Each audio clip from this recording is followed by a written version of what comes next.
For the first time in U.S. history, a sitting president of the United States has been impeached twice. Less than a week before President Trump leaves office, the House voted 232 to 197, with 10 Republicans voting yes to hold him responsible for what they are calling an incitement of insurrection.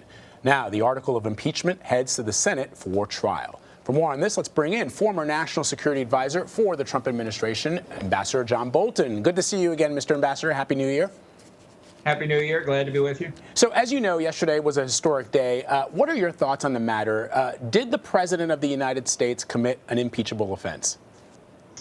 Yes, I think he clearly did commit an impeachable offense. That doesn't necessarily bring you to the conclusion with a week remaining in the administration that he should be impeached. It's a difficult call, but my judgment is that to vote in favor of impeachment at this point, you have to be able to show that you make the country overall better off than if you don't vote to impeach him. And I'm not sure that case was made. I'm not sure it was even fully debated. I'm not excusing his conduct, but this is a matter of constitutional importance, obviously, and the shortness of time between the impeachment by the House and the lapse of Trump's term, I think, is significant. I do not believe the Constitution will allow a Senate trial after the noon on the 20th of January, which means, in a sense,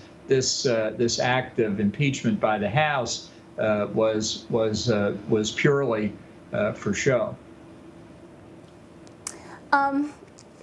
Could a Senate trial, though, be kind of what the country needs? We heard a lot of Republicans argue against impeachment, saying that it would sort of further divide, it would stoke anger, and what we need is more unity.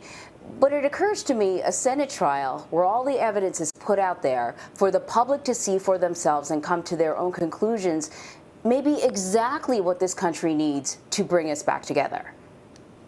Well, I think that's a reasonable point, but the question is the forum. As I say, to me, the structure and the language of the Constitution make it very clear that the removal from office is the critical point to the conclusion of a conviction in the Senate. And obviously, if Trump is not an incumbent, he can't be removed from office. Now, we're going to have a very early indication, at least in some senses here, because the Constitution also says that when the president is on trial, the Chief Justice of the United States shall preside. And if the trial begins, let's say, on the 21st of January, Trump will no longer be president. I don't think anybody's going to disagree with that. So we'll have to see whether Chief Justice John Roberts presides or whether he concludes he shouldn't preside. You know, this is this question of prosecution or not is something that has occurred in a variety of international contexts of where there have been gross abuses of human rights, and different countries have come to different conclusions. I personally do not believe that what I call the prosecution uber alles approach is necessarily best. In the case of South Africa, for example, when the apartheid regime collapsed, there were thousands of crimes against tens of thousands of people, even under the laws of the apartheid state, that could have resulted in prosecutions. But Nelson Mandela thought, for the good of the country, that he preferred a different route, and they created what they call the Truth and Reconciliation Commission to try and bring the country together. I'm not sure we've got a good analogy to that here, but I think this is worth a serious discussion before a Senate trial kicks in automatically. And as I say, in any event, it's going to be litigated. It could take years before it gets to the Supreme Court.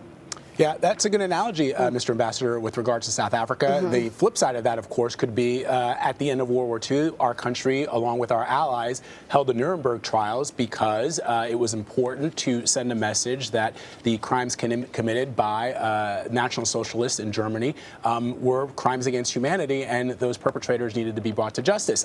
But I want to take us back. Yeah, but let me be clear here. Those were criminal trials, in effect. I think everybody agrees impeachment is a political process. That doesn't lessen its constitutional authority, but it should raise the question in the form of cost-benefit analysis Are we better off going through this than not? And that's especially true. If this were 2 years ago, I think the cost-benefit analysis would be different. But especially with the constitutional doubtfulness of the legitimacy of a Senate trial, which would raise further issues of further problems, it's worth debating. I don't think you want to end Trump's term with an assault on the Constitution, which is what we had, and then begin Biden's term with another assault on the Constitution. Let me ask you, Mr. Ambassador, about, sorry, Anne-Marie, did you want to jump in? No, go ahead.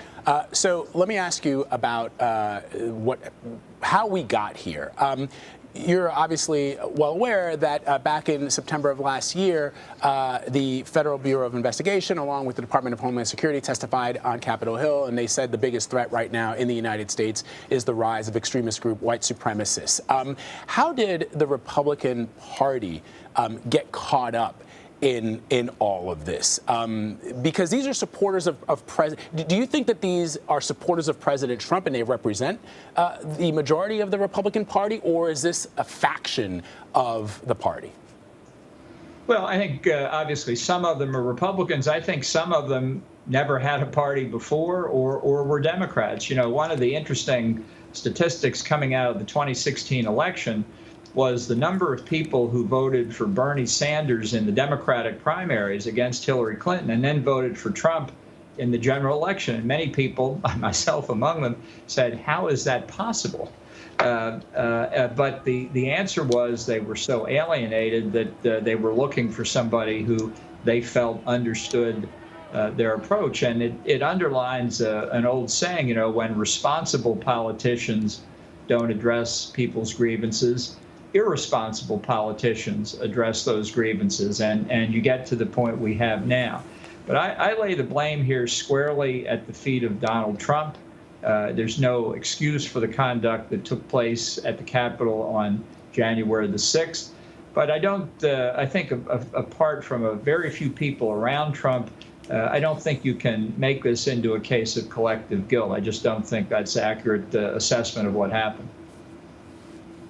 So I was actually going to ask you that. So, you know, you on your Twitter account, you very clearly say that, you know, the president needs to acknowledge the truth that he lost the election and that Joe Biden is the next president. But there were others within Congress, Josh Hawley, Cruz, others, that supported his narrative that the election was stolen and that something could be done about it. Do you think that, you know, there was any blame for those individuals as well? Well, I think the way that you hold people accountable in a democratic system is through elections. I'll say it unequivocally, not in the context of Donald Trump, but as a general proposition, I am against the criminalization of politics. I think accountability comes through elections. And I think that the supporting this narrative that the election was stolen, distorting the constitutional role of Congress and certifying the results of the Electoral College had no basis whatever in the Constitution. But you know, I'm not of the view that platonic guardians should pass judgment on members of Congress. I don't like platonic guardians as a broad proposition. I think those that tried to overturn the outcome in the Electoral College are going to have to face their voters someday, and in a democratic society, they're the people who should levy responsibility. John Bolton, you know we could talk to you forever, but you're a man in demand, so we got to let you go. Thank you so much. Well, thank you for having me again. I appreciate the opportunity. Thank you, sir.